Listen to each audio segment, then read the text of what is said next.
Hello and welcome to Newswire with me, Ayza Omar. Now, Afghan President Ashraf Ghani is hopeful the US-Taliban deal will lead to a lasting ceasefire. But he also says that there is no commitment to releasing those 5,000 prisoners that has been agreed between the US and the Taliban. It is the right and the self-will of the people of Afghanistan, Mr. Ghani says. And as a concession, it seems that he adds to this that it could be included in the agenda of the intra-Afghan talks, but it cannot be a prerequisite for the talks. President Ashraf Ghani's statement is coming up right after the Afghan-Taliban deal has been signed with the US. 18 months of start again, stop again negotiations, and 20 years of war later, the US signed a peace deal with the Taliban last Saturday. In it, Washington has agreed to work with all sides on a prisoner swap as a confidence-building step. According to the plan, the US with the Afghan government and the Taliban would free up to 5,000 prisoners, and the Taliban would release 1,000 people from the other side. And this will be all done by March 10th, which is the date, the first day, in fact, of peace talks that are expected between the Taliban and Kabul. Now, the agreement was signed in Qatar's capital, Doha, on Saturday, and it says that the Taliban must not use any terrorist groups on Afghan territory to attack the US and its allies. Now, Washington has promised to pull out all coalition troops also from the country in 14 months and lift sanctions on Taliban members if they fulfill the commitments under the deal.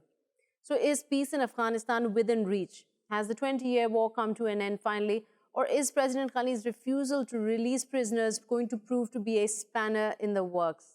Our guest discussing this with us, we have Mr. Rahimullah Yusufzai, an analyst, joining us from Peshawar. We also have Mr. David S. Sedney, a senior associate at the Center for Strategic and International Studies. He's joining us from Washington, D.C. Welcome to both of you. Mr. Yusufzai, I want to begin with you, especially on the words of President Ghani. We've heard Pakistan's Foreign Minister Shah Mahmood Qureshi also talk about possible spoilers. But what Kabul has said in terms of not releasing those 5,000 prisoners, could this be a problem in the future, in the near future? I think it is a problem right now, but I believe it will be finally resolved, because I don't believe that the US did not consult the Afghan government while they were making this draft agreement. I think after every, meeting in Qatar, Zalmay Khalilzad used to go to Kabul and brief the Afghan president, and not only Ashraf Ghani, but Allah and other Afghan leaders. So I think he was aware that this is one of the, the decisions. And I also, expect that they will prevail upon Ashraf Ghani to release these prisoners. It's not only Taliban prisoners who are being released, 5,000. Taliban also have to release 1,000 soldiers and policemen and others who are in their custody, and the families of these prisoners would also put pressure on the Afghan government to implement the deal. Also, I understand that the Afghan government was kept out of the peace talks. They were angry. Now they want the Taliban to accept at least two conditions before the intra-Afghan dialogue. One is that they should declare a complete ceasefire. Taliban only declared a ceasefire for 1 week. Secondly, I think the Afghan government would like the Taliban to recognize their government and to hold direct talks with it, because Taliban even now are refusing to hold direct talks only with the Afghan government. They say we will talk to all sides, as has been mentioned in the agreement, and all sides mean that it's not only the Afghan government but also the Afghan opposition. So I think that this is an issue which has to be resolved, and the peace talks, the intra-Afghan dialogue, is linked with the release of prisoners. So it has to happen by 10th March. The talks have to begin by 10th March as well. If the prisoners are not released, I think that the intra-Afghan dialogue would have to be postponed. And that would be problematic, of course, because 10th is around the corner, and we're talking about 5,000 prisoners here. Mr. Sedney, of course, we've heard President Ghani talk about this also. It's not realistic to release that many prisoners in such a short span of time. However, some kind of commitment, some kind of being on board would have helped, not the fact that he's saying that, no, we don't want, this cannot be the prerequisite. It has to be the decision of the Afghans, whether these prisoners are going to be released or not. Do you feel that the Kabul government might not, their intention might not be in sync with the rest of the parties in this peace deal?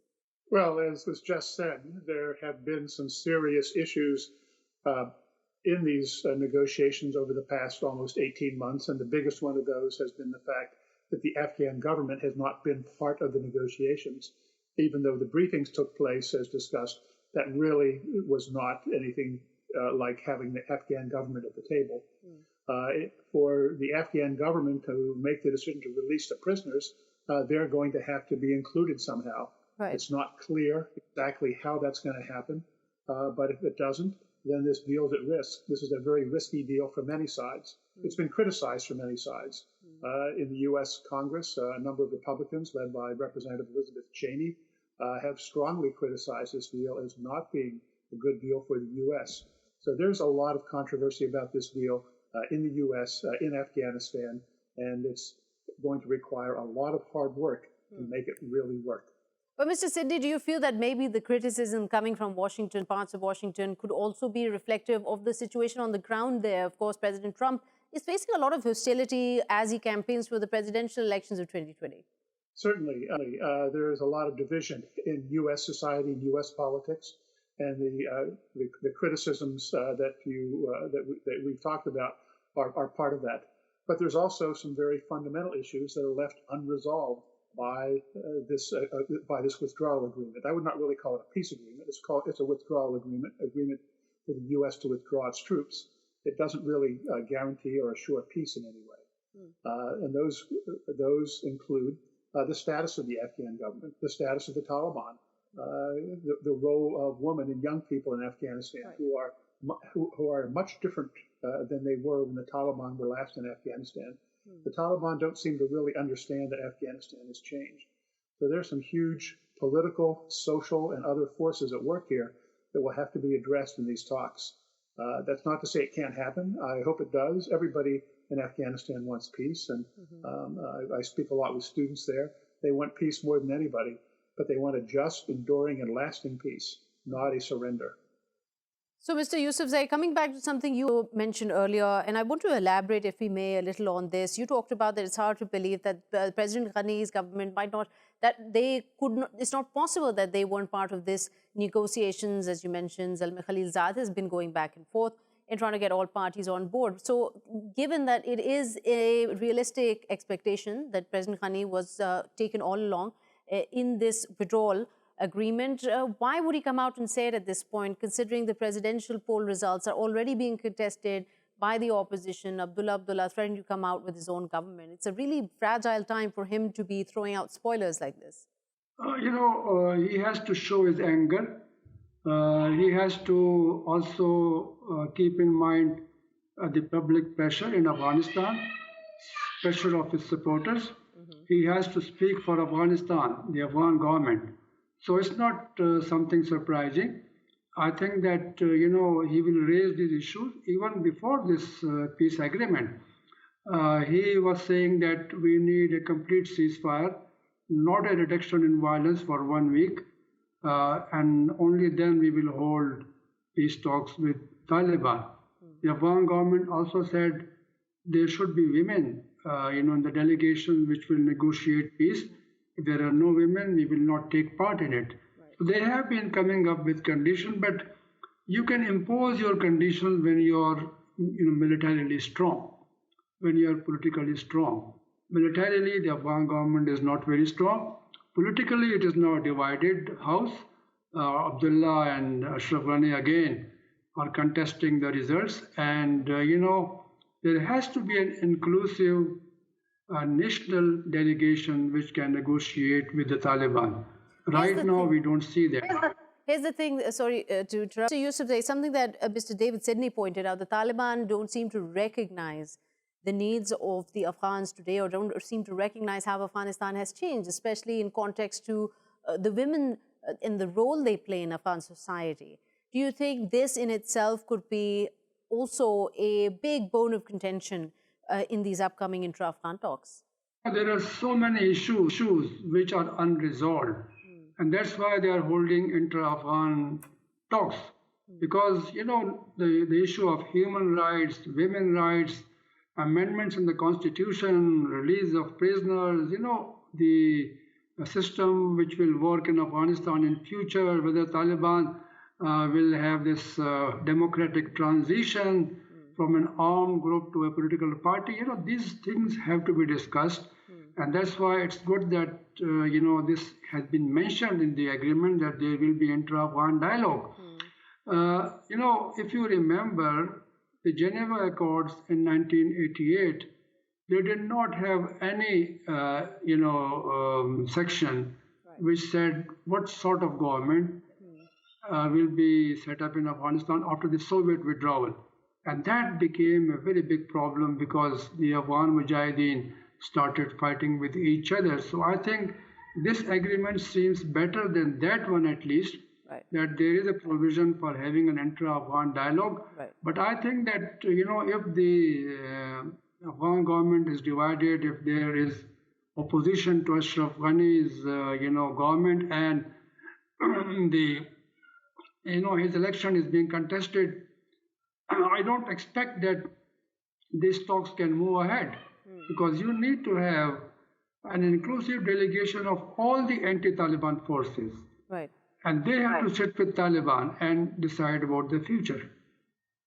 They have to decide about the future. Here, Mr. David said, coming back to this, could this just be possibly an end, in a way, not just to the 20-year war, but like an end to the American phase of it, that the troop withdrawal taking place, but essentially what's being left behind doesn't paint a kind of a picture, whether you're talking about the economy, and especially if you're talking about the political scenario, of any cohesion? Well, I have been coming to and working in Afghanistan for the last 20 years, and I can tell you there are huge changes, not just the issues that you talk about, but an amazing expansion of cities.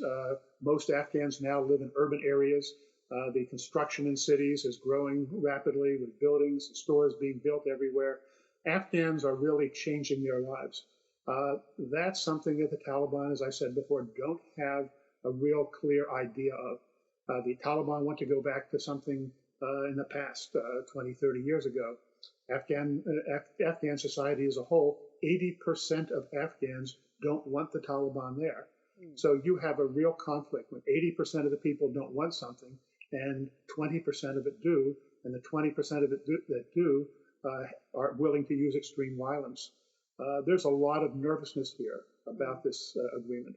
A lot of people don't believe the Taliban will keep their word, that they'll just put their guns under their beds and then pull them out when the American troops leave and resume fighting. There's a huge lack of trust here on all sides.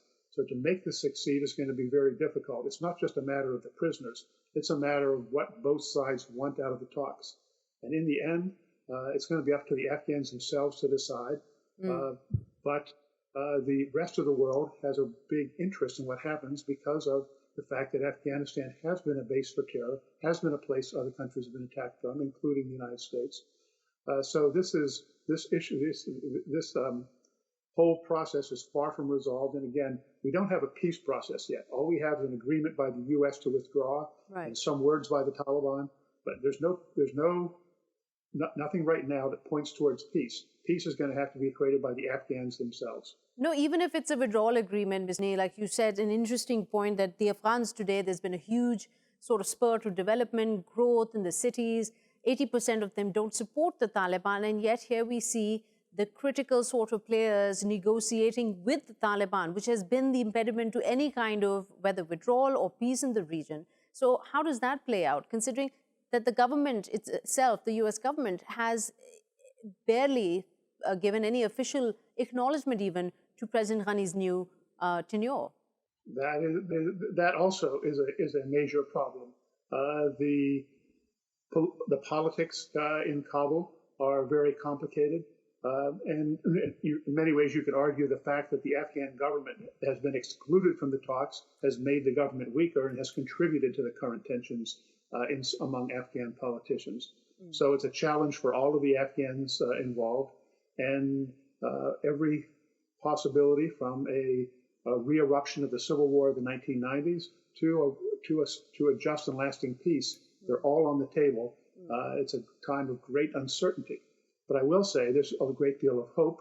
The fact that there has been a fairly significant reduction in violence, not a ceasefire, a reduction in violence over the last 7-8 days is important.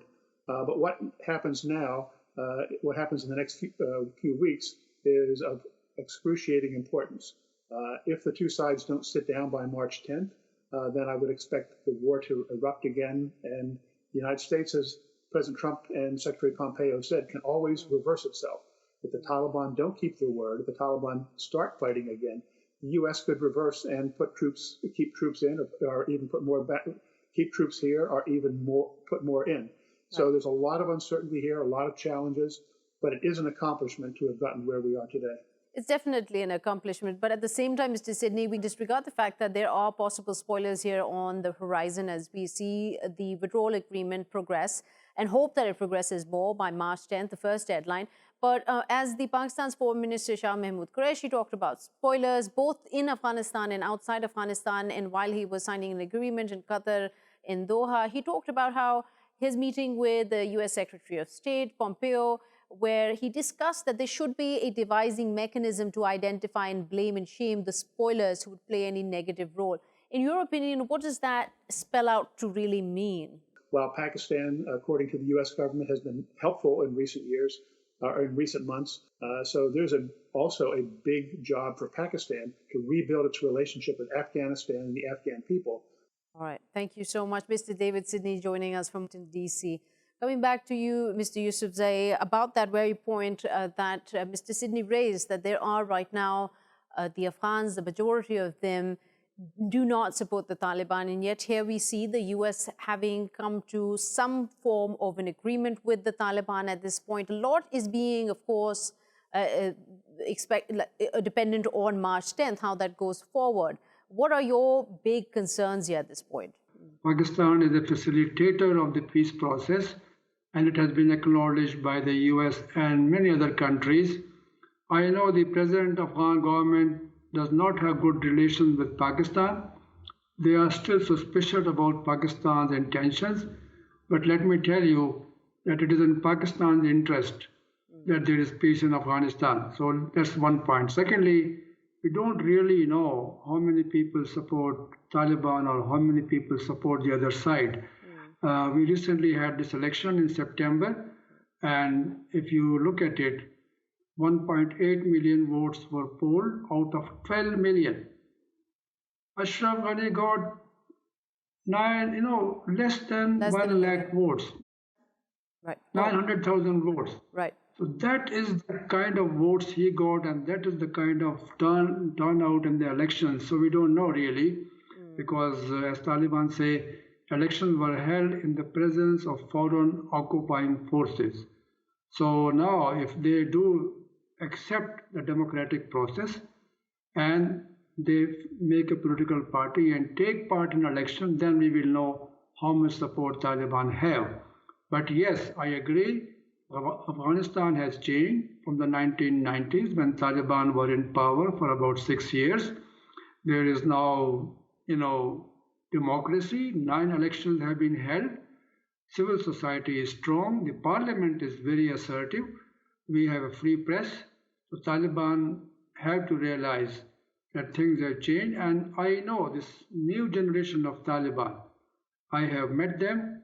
They are a different lot, let me tell you.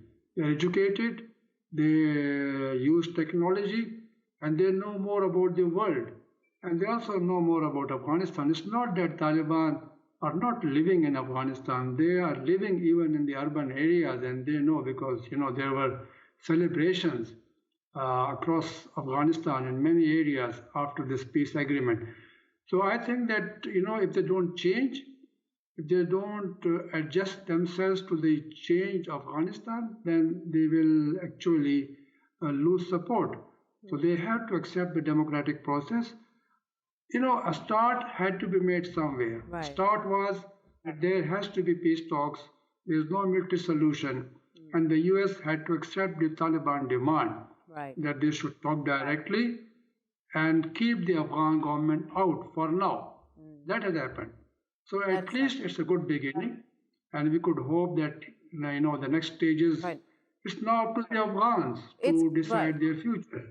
Let's talk more about that. It's a great beginning and what it could possibly lead to. Let me welcome another voice to this conversation. We have with us Mr. Najib Sharifi. He's a journalist and also a member of Afghanistan Analysis and Awareness, a Kabul-based think tank, today joining us from Kabul. Welcome to the show, Mr. Sharifi. This very critical point that Mr. Yusufzai has raised here, that the Taliban of today in Afghanistan has changed, they progressed, they move with the times, as has Afghanistan in general. It is now a democracy. There have been 9 elections. A lot of women are now in parliament. They're members of the government, the bureaucracy. We do see some kind of resistance from the Kabul government at this point that makes us question whether they are on the same page as everybody else, that is the US and the Taliban, in moving forward with intra-Afghan talks. But the question in itself, could there possibly be in the near future another election? Could that be on the cards or on the negotiating table in the intra-Afghan talks? Well, when we talk about the change in the Taliban, we have to be very careful about that, because the reason that I'm stating this is because Taliban is an ideological group at the end of the day, and they cannot go very far from the very core tenets of Sharia. That's the kind of like the main, theme that brings everybody together in the Taliban ranks. As for your specific question, I have to say that the negotiations might lead to some sort of an interim government, coalition government that's of the government forces that are currently in power in the Taliban, as well as political parties. And after that interim government is, we can go to organizing elections and leaving the decision to the people of Afghanistan. It's interesting, Mr. Sharifi, the reason I bring this up also is because if we look at the agreement, the text that has been released of the withdrawal agreement or the peace agreement, whichever way you want to put it, between the US and the Taliban, it continuously states this one sentence throughout the document where it says the Islamic Emirate of Afghanistan, which is not recognized by the United States as a state and is known as the Taliban. So when this text is there throughout, I mean, I don't want to blow it out of proportion, correct me if I'm wrong, but in itself, does this sort of convey the mood here, the attitude towards the Taliban, that this is not the US or the coalition forces giving them complete legitimacy over their existence or their dominance in Afghanistan? Mr. Sharifi. Because they don't carry any legitimacy. At the end of the day, they're an insurgent group, and they have to be recognized as an insurgent group. Here in Kabul, we have a government which has been chosen by whether for them or want them or not. So they have to be called an insurgent group. Right. And also a point to this, Mr. Yusufzai, is that the Afghan government has stated that they have these 2 basic conditions here, that they be involved in the talks now, that they be recognized as the democratically elected government, and also that they want a complete ceasefire. Now, when we talk about just the part of they be recognized as the democratically elected government, and the Taliban, on the other hand, just want to speak to all sides, including the opposition, which at the moment is contesting the presidential results, it really does leave them, the situation, in a bit of a quagmire, don't you think? The agreement says that there would be an intra-Afghan dialogue and Taliban would talk to all sides, all Afghan sides. So it includes the Afghan government as well, whether Taliban accept it or not. I think the only bone of contention is Taliban say the Afghan government officials can come, attend these meetings, but in their personal capacity. That is their contention until now. They also, I think, want to exploit the differences on the Afghan side. So, I think there's a big challenge to have an inclusive delegation from the Afghan side, all the Taliban, anti-Taliban forces. Right. If they can agree on an inclusive delegation, then I think these peace talks will be more productive. Otherwise, there would be problems. So there are challenges. Nobody says that it's going to be easy. Right. Very, very difficult. but at least the first major step has been taken. Now, the intra-Afghan dialogue is meant to decide all these contentious issues. And there are several such issues. So I think, even this exchange of prisoners, is becoming a hurdle now. And that happened so soon after the signing of the agreement with so much fanfare. So we should expect more problems along the way. We should expect more problems. Mr. Sharifi, since we're running out very quickly, your take on this. March 10th, which is the date for the prisoner exchange, also set as the first day of peace talks between the Taliban and Kabul. Is this a realistic deadline? Are you concerned? And if you are, what are your major concerns or what could come in the way? Well, there are many major concerns. Number one, the very idea of releasing prisoners is a contentious issue. It's something that we don't have a big willingness on the part of the Afghan government. It's mainly because of lack of trust. The main concern is that, okay, if we release, 5,000 prisoners, that's been requested by the Taliban, and the negotiations don't lead anywhere, what's going to happen? So this is a major concern.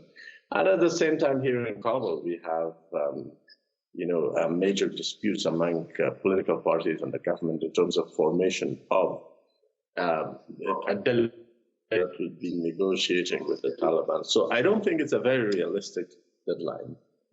It might take more time. It might take more time. Well, unfortunately, we've run out here on this part of the show. Thank you so much, Mr. Rahimullah Yusufzai and Mr. Najib Sharifi, for giving your voice to this conversation. We'll take a quick short break here. Don't go away. We'll be right back.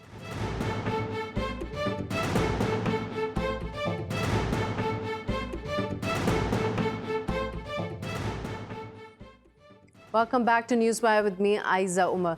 Now, the citizenship law that was promulgated by the BJP-led government in India in order to provide refuge to persecuted minorities from neighboring Muslim-majority states like Pakistan, Afghanistan, and Bangladesh has already taken over 42 lives of mostly Muslim minority of India in the past week. What we are seeing right now, the visuals you are seeing, are from the past week of communal riots being dubbed as one of the worst in decades that India has seen. After 3 days of silence and then 2 days of this ostentatious show we saw with US President Donald Trump visiting India, Prime Minister Narendra Modi receiving him, a huge rally in Ahmedabad. Finally, there was a comment from New Delhi. Prime Minister Modi, he did not address the nation regarding the communal riots that Delhi is completely been submerged in. Instead, what we saw was a tweet that said, "Peace and harmony are central to our ethos. I appeal to my sisters and brothers of Delhi to maintain peace and brotherhood at all times. It is important that there is calm and normalcy is restored at the earliest." That was Prime Minister Modi's tweet. We'll be talking about this in the current scenario in New Delhi and all across India, which has started off with what was being seen as peaceful protests in the past 3 months against the government's Citizenship Amendment Act that turned into law back in December 2019. And now it is spinning out of control rapidly, and more people are being killed in clashes with extremists who are taking to the streets, being led on by a saffron flag, beating up Muslims in Muslim majority areas in Delhi and elsewhere in India. To get a better understanding of what is unfolding and what is the government's plan ahead to restrain the kind of violence we are seeing unfolding, we'll be talking to our guests. Let me introduce who we have today with us. So we have first off Mr. Ravi Srivastav, an analyst joining us from Mumbai. Welcome back to Newswire. Mr. Srivastav, what we're seeing here, footage on our screens as well, over 42 dead now. A lot of details coming through social media, a lot of footages, very disturbing some. And we see a lot of Muslim protesters being dragged around on the ground, beaten up. There are some footage coming out where not just mobsters, but the police is beating them up and forcing them to sing the national anthem. Just give me a snapshot of an idea of where do you stand in understanding what is unfolding here in India? Ayza, extremely scary. The last week for the national capital was indeed a horrific situation. And I'll tell you that the government of India has successfully the anti-CAA, NPR, NRC protest converted into a full-blown Hindu-Muslim riots on the streets of Delhi. What violence you have seen is not in any far-flung area. It has happened right in the heart of the city, the national capital of India. The arsonists, the people who were perpetrating it, you said Prime Minister Modi did not even mention it, did not even talk about it, and made only one tweet. The fact is, the people who are ruling India today are the only perpetrators of this kind of massacre, genocide, whatever you want to name it. To update you, 4 more lives have been lost today, and the toll in Delhi violence has reached to 46 people. 300 people are injured in the hospitals. 334 FIRs have been filed. 2 SITs by the government has been formed. The unfortunate part is that administration, law and order, the police in the national capital is right under the Home Minister of India, Mr. Amit Shah. And those were the people who were not even seen when the violence was happening. It had aggravated, it had started with the hate-mongering speeches by one Kapil Mishra, a BJP leader, the cabinet minister, Anurag Thakur, he is a finance cabinet minister of state minister of finance in India, Anurag Thakur, and there is a member parliament, Pravesh Verma. These are the people, one Abhay Verma, these are the people who made, instigating speeches, incited people, and the result we have seen on the streets of Delhi. We have shown the picture, very unfortunate, a person rising on a minaret of a ibadatgah, a mosque, and he is removing that, emblem from there and trying to put up a Bhagwa flag over there. This is indeed a shameful day, a shameful picture of India. International community has taken a cognizance of it. It is being condemned across the world. This kind of, the action in Delhi and the government silence. The whole episode was well supported by the Delhi police. Delhi police was itself seen destroying the CCTV cameras. They were helping the mobsters. They were helping the rioters. And as a result, so many lives have been lost. I would not count into Hindus and Muslims, but I would say that Indians have killed 46 Indians today. Horrible, horrible. Thank you for the update on the numbers there. You're correct. More been reported dead. The number is up to 46. Over 300 injured in 234 FIRs. Here, let me bring in another voice of reason here. Mr. Rajesh Sundaram, a journalist, a senior broadcast journalist, is joining us from Mumbai here. Mr. Rajesh Sundaram, have you ever seen anything this bad unfolding in India in your time as a reporter covering not just politics but communal riots? Well, what we've seen over the past few days in Delhi has been unprecedented. I was, of course, alive and very much conscious when the 1984 riots took place. That was the anti-Sikh riots.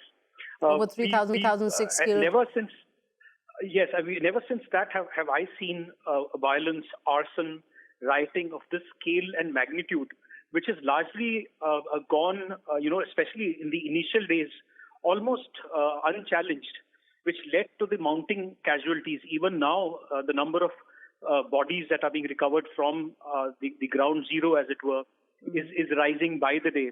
Of course, I must say now that of late, the former commissioner of police has now been transferred. There's another person who's come in place. And the police finally is doing what it was supposed to be doing, which is quelling rumors, which is seen as having, the boots on the ground.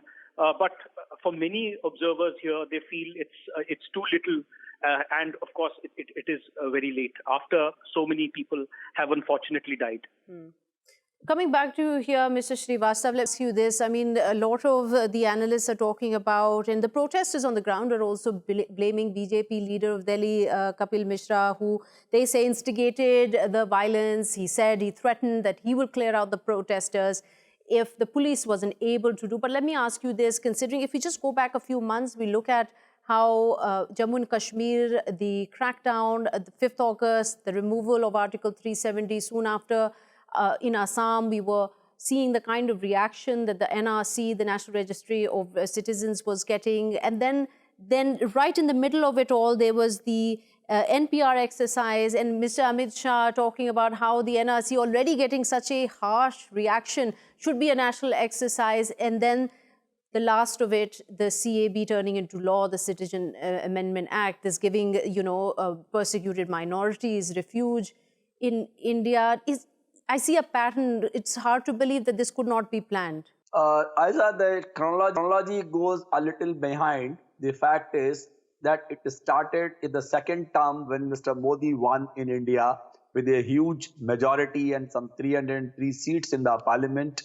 It started right from then. First, they passed the Triple Talaq bill. Later, they imposed, abrogated the Article 370 from J&K, followed by a Ram Mandir decision from the Honorable Supreme Court of India, and then this, CAA bill, which was passed over there. And I hope you are aware that in Shaheen Bagh for last 78 days, the large number of people are sitting on dharna on continuous basis, which is going on. The fact is, all these things are well designed. This is a deliberate game plan by the ruling BJP government to divide India, on a caste basis, on a religious basis. That's the main attempt they have, and they have been doing it with the help of a state administration at many places. But the fact is, more than 6 assemblies have already opposed this CAA, NPR, NRC. NPR per se was not objectionable. NPR, National Population Register, was done in 2010 also. But now these people have added some 7-8 more clauses to that particular NPR, which clearly show that what they have in the back of their head. They want to divide it on a religious basis. That's why people are opposing it. On NRC, the Honorable Prime Minister and the Home Minister have been speaking on a different tones all the time. They say, NRC, we are not talking about, we have not discussed it, we have not drafted it, we have not circulated it, etc. But they never say the NRC will not be there. The NRC is a dubious exercise which is being opposed not alone by the opposition, but even their own party in Bihar, where they have an alliance that has passed a bill that NRC will not be introduced in that particular state. So itself divided on that particular provision. NRC, the Prime Minister says there are no detention centers in India, while under his nose itself in Assam there are 10 detention centers operating over there. So it's kind of lies by none other than the top functionaries, the constitutional authorities of the country. It is giving a distrust. And that is most worrisome, because the kind of reaction we are getting internationally is something which you pointed out, Mr. Rajesh Sundaram here. If I could get your take on this quickly. I mean, we're seeing the reaction not only throughout from world leaders, but also hundreds of Indian Americans, whatever their faith, they've been outside Indian consulates in major American cities in the past few days, protesting against the violence in Delhi that has killed now 46 people and injured hundreds. It does seem to be on the top of the agenda here, at least in the headlines, getting everybody's attention. Do you worry that the BJP government is going to continue ignoring this? Because we already see a pattern here evolving. Well, I think for most people who have their heart in the right place, this is unconscionable. The fact that so many people in a city, in the capital of one of the the fastest growing economies of the world, something like this could happen. The visuals that we are seeing of helpless people. And of course, this is not on religious grounds. This is not Hindu versus Muslim. This is really an issue of failed governance, of failed law and order, of, the allegations are that the government is looking the other way while there is the minority community which is being targeted selectively by groups of people who have political patronage. So this doesn't do India's image any good. India is known internationally, it's been known for decades as being a secular democracy where the rights of all citizens are respected by all at all times. Also, the rule of law is equally applicable to all citizens, regardless of their caste, creed, community, religion, etc.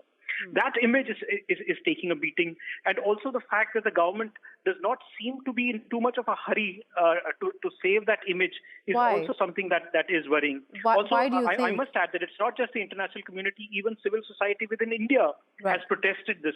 It's all over Twitter. There are people out on the streets. Right. No, you mentioned there, Mr. Rajesh, and sorry, we're running out of time. So very quickly, you mentioned here that it doesn't seem that the Indian government is in a hurry. Why is it not in a hurry for saving that image of being a secular state? Well, then you'll have to get into the ideology of the parent organization of the BJP, the RSS, and the history that it has. It believes in the concept of a Hindu Rashtra, which flies against the concept of the values of secularism, which is enshrined in the Indian Constitution. Right. So it's the government's ideology clashing against the civilian society. I wouldn't say the government; it's the ruling party's ideology, which is now coming in the way of constitutional propriety. Sorry to cut you there, Mr. Rajesh. Sundaram, thank you so much, though, for giving us your opinion, and Mr. Ravi Srivastav for your time. We've unfortunately come to the end of the program. We'll be seeing you tomorrow with a new episode, more news and analysis coming your way from Newswire. Till then, goodbye.